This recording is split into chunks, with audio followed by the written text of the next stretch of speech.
Hello everyone and welcome. In this video I'm going to walk you through how to change playlist name on Soundcloud. You see, you can only change your playlist name on Soundcloud through a web browser on your computer. Now here's how.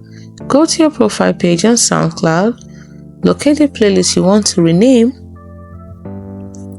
Click on the playlist and it will open up the playlist.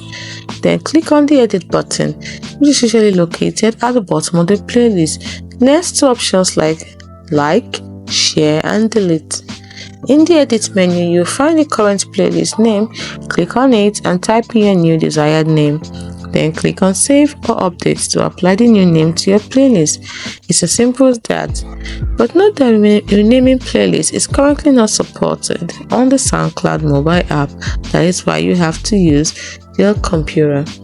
Hope you found this video helpful. Please do not forget to like and subscribe to the channel for more. Thanks for watching.